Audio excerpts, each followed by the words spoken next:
Welcome to another episode in this series looking at the North Yorkshire coastline, and in fact this is the last episode in this series. In this episode we will be completing our journey south along the coast, finishing just north of the border with East Yorkshire in Filey. Today we are a little bit further south from Whitby and Robin Hood's Bay, and literally just on the north edge of a small hamlet called Ravenscar.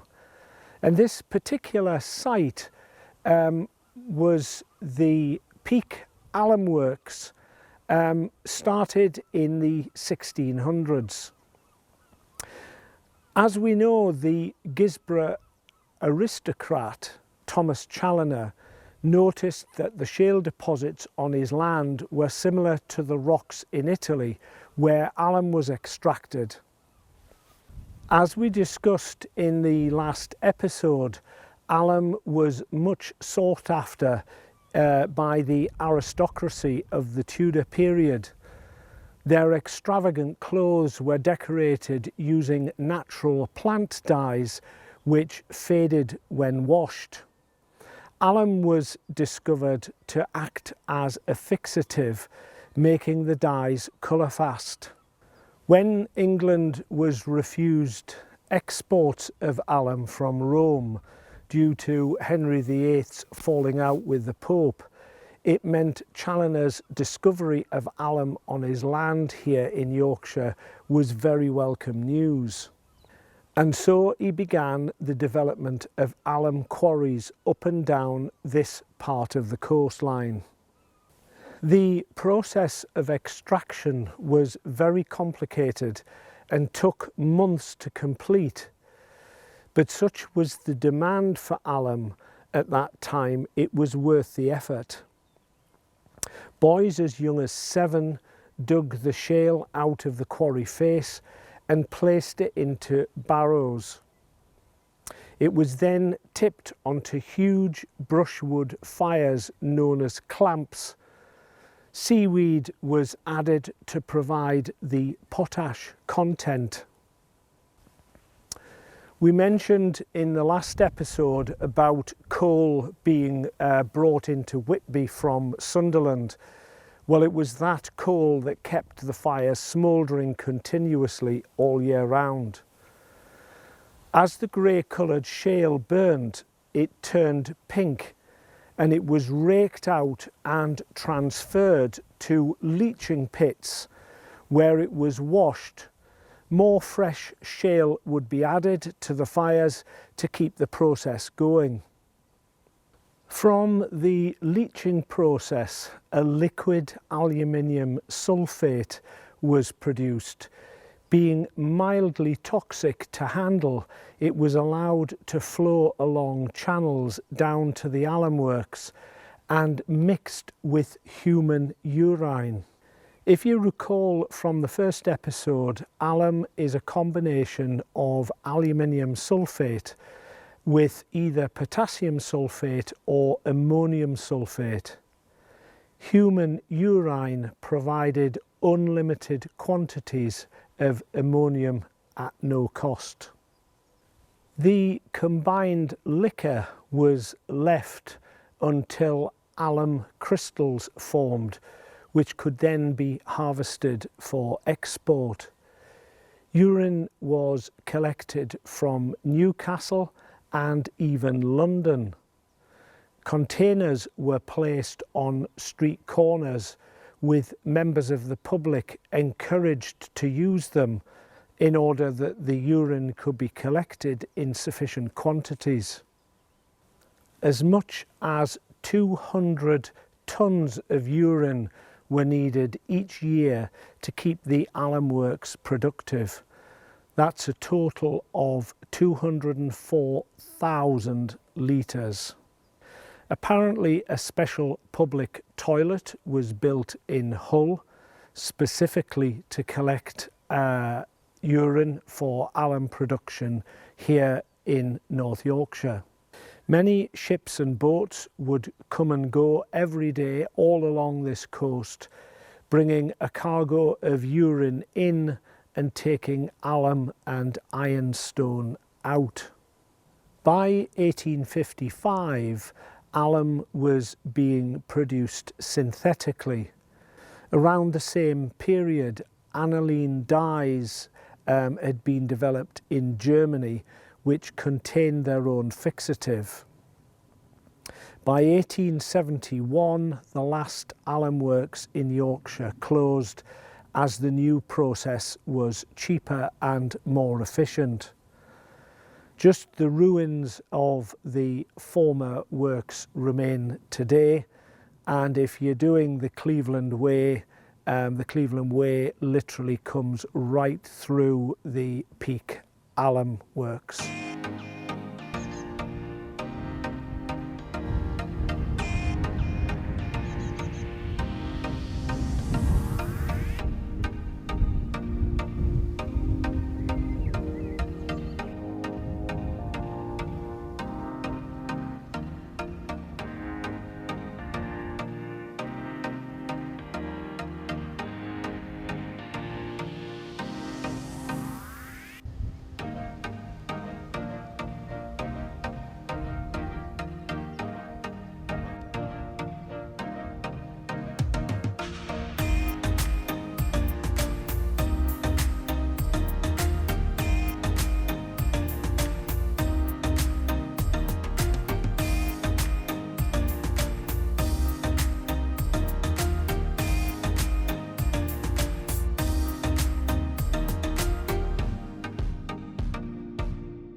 Scarborough's origins go all the way back to the Stone Age, and then succeeded by the Bronze and Iron Ages, with settlements built on the headland that you can see there behind me. The Romans had a settlement here around 370 AD, supporting a signal tower similar to that one at Skinningrove. During that period, the Saxons from the Germanic lands in northern Europe were making frequent raids into England along the east coast, and signal torches would be lit in these signal towers to alert the Roman army of the ensuing incursions. After the Romans, the Angles and the Saxons took over, and Scarborough became part of Deira, and then in turn, of course, became part of Northumbria.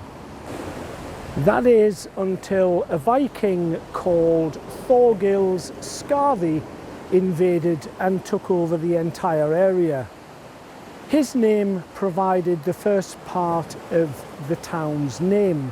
Scarth became Scar, and the borough bit is a modern derivative of burg, meaning fortified settlement, referring to the site occupied by Scarborough Castle that you can see there behind me. Living under Danelaw, Scarborough continued peacefully until 1066, when it was invaded, not by William the Conqueror, as you might guess, but by the Norwegian king Harald Hardrada, and he was assisted by Tostig Gudmundsson. Tostig Gudmundsson was an Anglo-Saxon earl and the brother of King Harold II. Tostig invited Hardrada to invade England in an attempt to overthrow King Harold. So Hardrada and the Norwegians landed at Scarborough and completely burned the town, killing everybody. Tostig and Hardrada didn't have long to celebrate their success, as both of them were killed along with most of the invaders at the Battle of Stamford Bridge in September of 1066. Of course, King Harold himself was killed and his army defeated only a month later at the Battle of Hastings. Scarborough lay waste for much of the William Conqueror's reign, and his successors, until it was revived by Henry II, the first Plantagenet king, in 1154. Henry was a strong king and built the castle keep here in 1158. Soon a small town sprang up around the castle and markets were held for local traders and craftsmen. By the 1200s, Scarborough had developed into a busy market town and port. The major export was Yorkshire wool. In 1253, the town was granted the right to hold an annual fair, which wasn't unusual, except that Scarborough Fair went on for 45 days. And that was from mid-August to the end of September each year. It became the inspiration for Simon and Garfunkel's song in 1966. And before you panic, I won't ruin your viewing by attempting to sing that for you. The 1200s also saw the friars arrive in Scarborough. Whereas monks remained recluse, friars went out into the community preaching and helping the poor. Three separate communities existed: the Franciscans wearing grey tunics, the Dominicans wearing black, and the Carmelites wearing white. In 1349, Scarborough was hit by the Black Death plague, which almost wiped out the population of 3,000.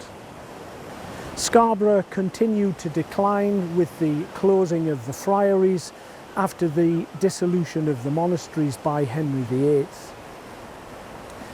During the 1600s, Scarborough, and in particular the harbour, was revived and regenerated once again, this time because of the coal trade from Newcastle and Sunderland. As we just heard at our last destination, at that time coal was needed for the alum trade along the North Yorkshire coast, but it was also exported by sea all the way south to London and across to Europe. The coal ships, known as colliers, often docked here in Scarborough on their way south before they crossed the North Sea to Europe, especially in rough seas. In 1626, Mrs. Thomason Farrer discovered a natural spring at the base of the cliffs on the south shore. The water tasted bitter and stained the rocks a reddish brown. She was the wife of John Farrer, the bailiff for Scarborough, and news quickly spread about the healing properties of the water. The water was analysed by medical professionals and found to contain high levels of magnesium sulfate, similar to Andrew's liver salts of today. Very quickly, Scarborough became a spa town, attracting the rich from London and all over Yorkshire long before Bath and Brighton became popular. By the 1700s, doctors were claiming that bathing in seawater was good for health, and Scarborough once again answered the call. Already it was fast developing into Britain's first seaside resort. In 1737, a collapse of the cliff buried the spring and the spa house. Within 2 years, the impressive spa building you see today was built, opened in 1739, and the spa well restored, proving its value to the town. The coming of the railways in 1845 brought a new wave of visitors and tourists during the Victorian era, and Scarborough was cemented as the quintessential seaside getaway destination, but all the while remaining a busy fishing port and harbour. There are lots of attractions here. Don't miss the Georgian Rotunda Museum, with its collection of locally found fossils and geological displays. The Scarborough Art Gallery, with its permanent collection of Sir Frederick Leighton's work. Also the Maritime Heritage Centre, and in St Mary's Churchyard is the grave of Anne Bronte. She was the Bronte sister who wrote The Tenant of Wildfell Hall. She had come to Scarborough hoping the spa water would help her recover from tuberculosis, commonly known then as consumption. Alas, it didn't help, and she died at the Grand Hotel, which overlooks the South Bay. Sister Charlotte said she should lay where the flower had fallen, rather than be buried at her home in Haworth. The list of attractions here is endless. Everything you can imagine you might find in a seaside resort, a British seaside resort. Bespoke craft shops, vintage sweet shops, ice cream and candy floss galore, and of course the British iconic fish and chips. Not forgetting the marina and two very splendid beaches.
Today we are in Filey, and this place marks the end of our journey along the North Yorkshire coast.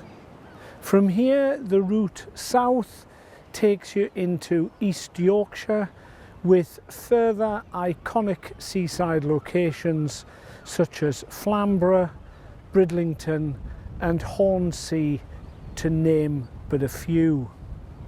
The Yorkshire folk are very proud people, and I would like to take this opportunity to apologise for referring to the area to the south of here as Humberside in the very first episode, when in fact it is East Yorkshire. My mistake and my humble apologies. As with previous locations we visited in this series, the rich resources of the North Yorkshire coast have been exploited by hunter-gatherer communities right back to Paleolithic times, spanning a period from 500,000 years to 10,000 years BC. Evidence such as earthworks, burial mounds, flint tools have all been found proving this. More recent evidence of a settlement in Filey are the remains of a Roman signal tower. This signal tower was one of at least 5, stretching from here in Filey all the way north to Saltburn. This area of the Yorkshire coast, which lies just to the north of York, was very important to the Romans and had many prosperous landowners living in huge villas. The signal towers were built towards the end of the Roman occupation in response to hostile incursions from the north. Heavy rain in 1857 caused a landslip on the cliff at Carnaze, and it revealed a portion of a wall. When some of the stones were removed, an earthen vase, human and animal bones, and some ornamental shells were found. A more rigorous excavation was funded by the landowner, the Reverend Brooke, and this uncovered the 5 stones that now reside in Crescent Gardens. These formed part of that signal tower and were relocated here due to the continued erosion of the cliff at Carnaze. Filey Brig is a very narrow strip of land which actually gets covered at high tide and is only accessible at low tide.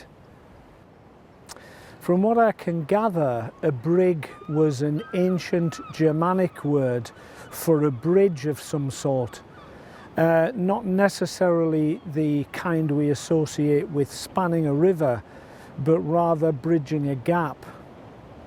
I guess this narrow neck of land could be viewed as forming a land bridge with the mainland. In Mike Hitch's book Filey Through Time, he claims the brig was known as the File and so gave Filey its name. Around 1180, the Benedictine monks at Bridlington, which is just a little bit further south from here, established a church in Filey. The building was finished in 1230 and dedicated to St Oswald, the Celtic king of Northumbria, the king who was responsible for founding Christianity in the north. In the tower of the Grade 1 listed building are over 1,500 examples of medieval graffiti, mapping over 400 years of Filey's history. Unfortunately, the church was closed on my visit, so I wasn't able to get in and film that graffiti. Fishing has been the mainstay of this town for centuries, mostly done by cobles, and the main catch being sea trout, herring and haddock.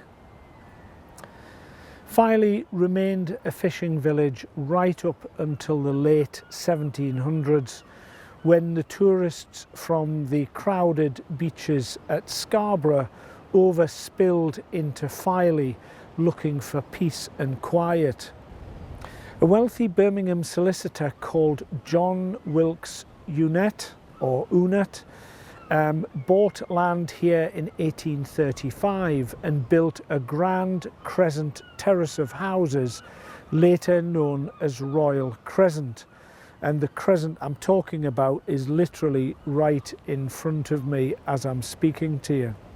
During the 1850s, Charlotte Bronte visited Filey several times, seeking recuperation from ill health, similar to her sister Anne's visit to Scarborough. We know Anne died of tuberculosis, which ran right through the Bronte family, and it actually killed most of them. Charlotte Bronte was only 38 when she died, and the last of the Bronte sisters to die. She was newly married and heavily pregnant and suffered severe morning sickness.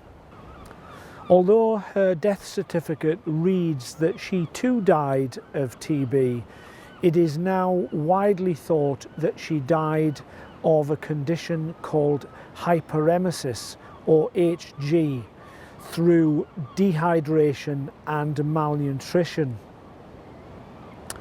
Unlike Anne, Charlotte was buried in Haworth with the rest of her family. Another interesting fact here in Filey is that it had its own flying school, and that was 1910 to 1912. The Wright brothers had amazed the world with their heavier-than-air powered flight on the 17th of December 1903 in North Carolina, USA. This sparked a drive to develop this new mode of transport commercially. In Europe, the French then took the lead in developing flight, with Louis Blériot developing his monoplane and successfully navigating the English Channel. Not to be outdone by the French, a retired businessman by the name of Mr. J.W. Tranmere persuaded Filey Borough Council to build an aircraft hangar, and that was at Flat Cliffs. There'd been a new concrete ramp built for boats to access the beach. So this was an ideal way of getting the aeroplanes down onto the sands. And as you can see, the beach is completely flat and extremely wide and long, so perfect for the launching and landing of these aircraft. For one reason or another, Tranmere's flying club struggled to gain funding, and an advert was placed in the Flight magazine in 1911. A guy called Robert Blackburn answered that advert. He was an aircraft engineer from Leeds, had pioneered the Mercury monoplanes, and to recover some of his costs, he saw taking over Filey Flying Club as a way of recouping some of those costs. He took over Filey Flying Club and changed its name to the Blackburn Flying School. Blackburn continued to develop new aircraft and all the while new records. In flight, distances and height were being set by the pilots at Filey. There was even talk of setting up a regular service between Filey and Bridlington to the south, as well as Scarborough to the north. All went swimmingly well till a December afternoon in 1911. One of the flying instructors, a chap called Hubert Oxley, along with Robert Weiss, one of his students, embarked on a flight to Leeds, which he had done several times before. He took off from the beach on a trial circuit, encircling the town and reaching a height of 500 feet. His intention was to land back on the beach before attempting the longer flight to Leeds. The normal method of landing these early planes was to switch off the engine and glide down, but Oxley liked to land with the engine running. As he pointed the aircraft towards the ground, it went into a steep dive at 150 miles per hour. The velocity of the dive ripped both wings from the aircraft, because bear in mind these were very, very flimsy, very, very light wood with stretched canvas over the frames. The wings sheared off and Oxley was thrown out. He fell to the beach, breaking his neck, and died instantly.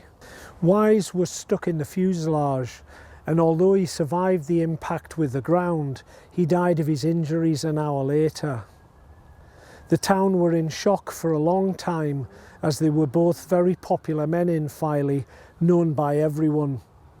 After that, Blackburn moved the aircraft company, which it had become by then, and moved it to Brough in East Yorkshire. And Robert Blackburn remained in charge, the chairman of that company, until his death in 1955. The aircraft company still exists, but it's now part of BAE Systems. If you want to find out more on this particular episode, then there is plenty of information online, and of course if you visit Filey, there are information boards all over the seafront to give you the finer details of this amazing story. But who would have thought, you know, this sleepy seaside village, and it was the host to the early pioneers of flight. Amazing. In 1939, the beginning of the Second World War, work began on Butlins Holiday Camp, which is the thing that most springs to people's mind when you mention Filey. It never was used as a holiday camp on completion, because by then the war was in full swing and it was used by the RAF throughout World War II. At the end of the war, it was handed back to the holiday company and it was opened for its intended use as a holiday camp. Butlins opened several holiday camps in many English resorts during the late 1940s. The holiday camp in Filey had a massive impact on Filey's economy, taking 10,000 holidaymakers at a time, providing major employment for the town. It even had its own railway station. By 1984, cheap foreign holidays were the mainstay of the British public, and it drove Butlins to close, and so too did the station. Today there's nothing left of the holiday camp. The site is occupied by a caravan park, and the remnants of the station platform, which still does exist, is on private land, so not accessible for filming, unfortunately. That closure resulted in a steep decline in tourists choosing Filey as their holiday destination. It still does get some, mostly retired people looking for somewhere with a bit of peace and quiet, as I say, away from Scarborough, which tends to attract much younger families. But despite that, Filey still has a vibrant seafront with plenty to do, centred around its beach and its coastline. And here behind me is a putting green, a little bit further up is a golf course, lots of fine restaurants and eating places, so still well worth a visit. In 2018, the town was included in the cycling event Tour de Yorkshire, and that was for the first time. 2 miles just to the north of Filey, so if you're coming in from Scarborough, it's literally just before you get into Filey itself. There's a vintage steam museum. Now, the owners were very kind to let me in this morning to film, and so you can see what's available inside. But it is important to note that this is a museum and not an indoor play area. So there is fairground rides, vintage fairground rides, but they're there purely as an exhibit. They're not working or functioning for children. Large collection of vintage vehicles, as well as the steam traction engines and the steam organs and Wurlitzers. Well worth a visit if you're coming to Filey. But as I said, purely a museum, not for an indoor play area.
that concludes this episode and this series.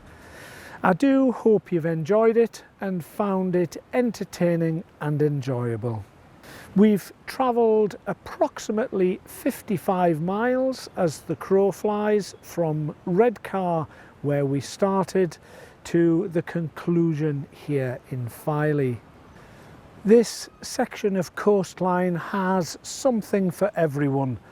Whether you're a keen walker and want to tackle the Cleveland Way, or a day tripper looking for things of interest, there's something for everyone.